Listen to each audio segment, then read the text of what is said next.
What is up, everybody? Welcome to DFS by the Numbers. This is my main event breakdown for UFC San Antonio. We have Cory Sandhagen going against Marlon Vera.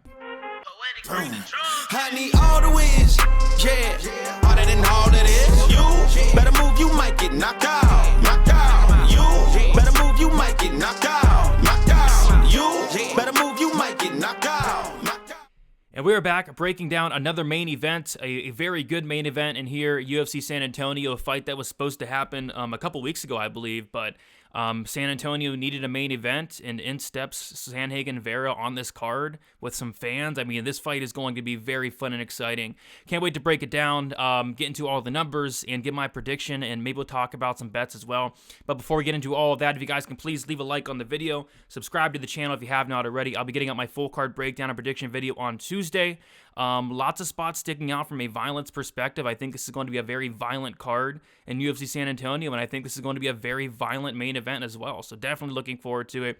But yeah, we got Sandhagen Vera, two guys that I'm very high on, both of them.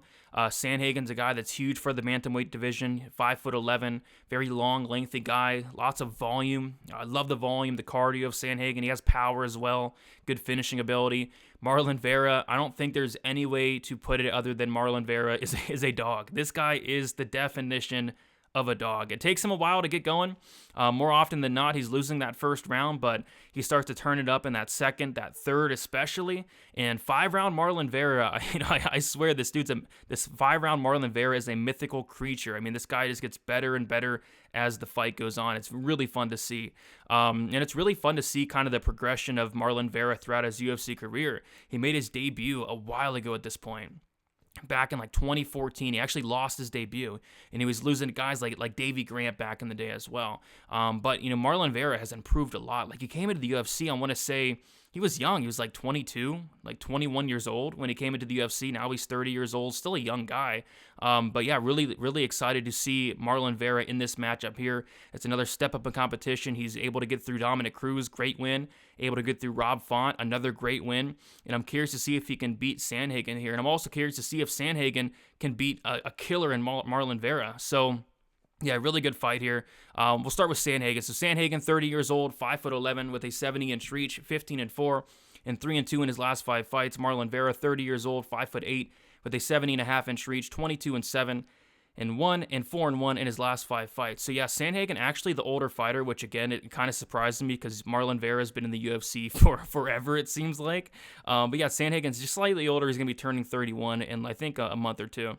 Sandhagen 3-2 in his last 5 fights. Those losses coming to TJ Dillashaw in a fight where, yeah, I really thought he won. And then a loss against Petr Yan, and I did score that fight for Petr Yan, but, close fights with those two fighters, there's no shame in that whatsoever. So this is how this fight is going to play out.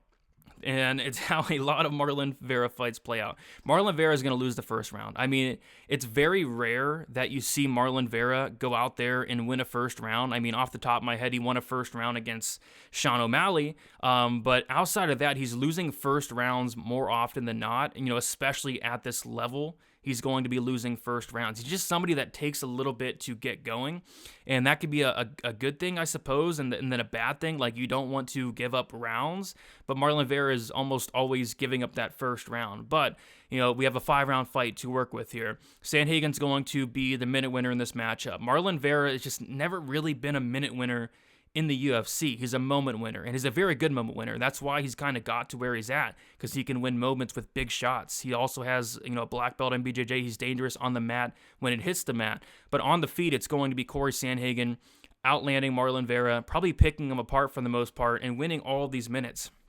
We take a look at the odds here. We see that Cory Sandhagen is the favorite. He opened at -163, currently -180, and then Marlon Vera opened up plus 143, currently plus 155. And I think Sandhagen's going to be a very popular pick this week. And I get what people are seeing. But man, Marlon Vera is just somebody you can't count out ever in any fight, Marlon Vera. Like I said, he's going to lose the first round, but once that second round starts, he starts to pick it up. He starts to wake up a little bit. It takes him getting hit in the face a couple times to finally get going, right? And then that third round, Marlon Vera is a very, very dangerous fighter. Like, Marlon Vera has, a couple finishes in that third round. He went out there, almost finished Davey Grant multiple times in that third round. Remember, he finished Frankie Edgar brutally in that third round. He can go out there and finish fights in the third round. Andre Ewell comes to mind as well. He finished that fight late. And then 5-round Marlon Vera, I think, is like a mythical creature, because we know that Marlon Vera in the third round is always a very dangerous fighter. How about Marlon Vera in the fourth round? How about Marlon Vera in the fifth round? We saw what he went out there and did to Rob Font, where it was one of those fights where, and I could see this fight playing out somewhat similar in a way, where Rob Font landed 271 significant strikes to Marlon Vera's 159, but Marlon Vera won that fight. Let's see what the judges said.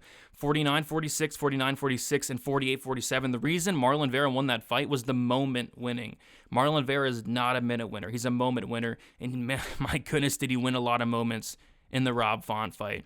He went out there and dropped Rob Font in the, I think it was the second. It was late second, third, fourth round, and then he hurt him bad in the fifth round as well. I remember having a quarter unit sprinkle on Marlon Vera 3, 4, and 5 in the Rob Font fight.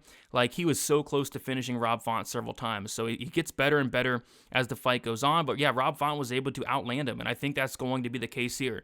Cory Sandhagen is going to be able to outland Marlon Vera in terms of the numbers, and I think pretty easily as well. But it's going to be Marlon Vera that's going to have that moment-winning ability. What makes this fight so tricky to call, and like I said, I see why a lot of people are going with Sandhagen, but what makes it tricky to call is Sandhagen. He has a good chin. He's only been dropped once. It was against Petr Yan, but man, he's going to have to go 25 minutes with Marlon Vera, make no mistakes. Marlon Vera is a guy that he can be losing every single second of a fight, but it only takes one big shot.